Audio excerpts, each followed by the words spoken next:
As described in the new book, My Spirit Took You In, the love story for Louise Troh and Thomas Eric Duncan began in Africa, eventually bringing them together in the United States. This man came for us to live together after 15, 16 years, for us to get married. Louise welcomed Duncan to this Dallas neighborhood where she was surrounded by loved ones and acquaintances from the immigrant community. Many of them shook Duncan's hand or hugged him before they learned what he had brought with him. This is where Thomas Eric Duncan exposed a number of Louise's family members and friends to the Ebola virus and made this apartment complex the focus of the fears of a nation. And in many cases, hatred as well. As he lay dying in this Dallas hospital, rumors and accusations swirled about Duncan. First thing, people were like, he came here because he had a virus. That's why he came to America to be treated. And co-author Christine Wicker says Louise, too, felt the anger and blame. This woman who had done nothing wrong, who had lived a life of faith and generosity, became an international pariah. And I mean death threats for her whole family. It was at the Ivory Apartments where Louise and 3 of her loved ones were trapped, quarantined, while fury gathered around them that an immigrant just like them had brought a deadly African epidemic right here to Dallas, to Texas, to America. Fortunately for Louise, she was baptized in June of last year, just 3 months before the Ebola crisis happened. At a church that reached out to immigrants like herself. And she realized that this fairly wealthy, very white church was the place God meant her to be. And I would ask her, well, Louise, didn't you think this was an odd place for you to be? And she would just say, no, it's where God wanted me. And as people across America cursed Louise and her dying fiancé, her new pastor and church came to the rescue. Pastor George Mason visited her in quarantine at least every day. I just kept thinking about the fact that we serve a Lord who was willing to touch lepers. People all over Dallas were afraid. And he knew that's where he wanted to be. He knew that's where he had to be. And he just wouldn't back off of that. His visits brought a light during an incredibly dark time.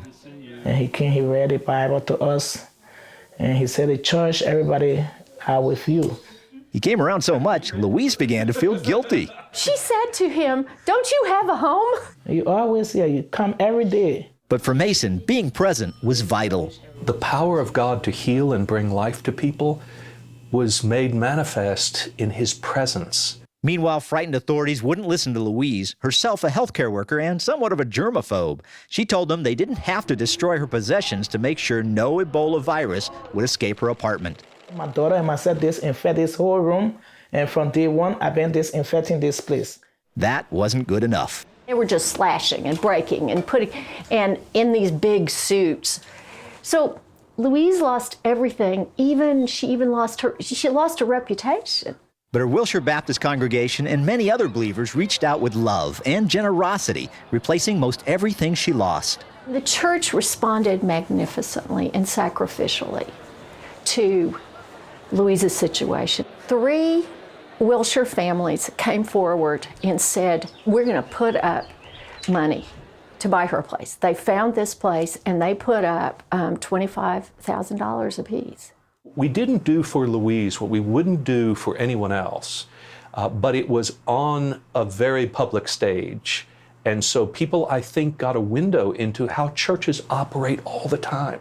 And when Louise returned from quarantine, the church literally embraced her. They had a big party, and everybody runs up and they hug her and they love her. And while others criticized Thomas Eric Duncan for bringing Ebola to America, believers declared he was used of God. Eric was the sacrifice for Africa. Louise believes Duncan had no idea he carried Ebola into the U.S., and she sees great purpose in his death.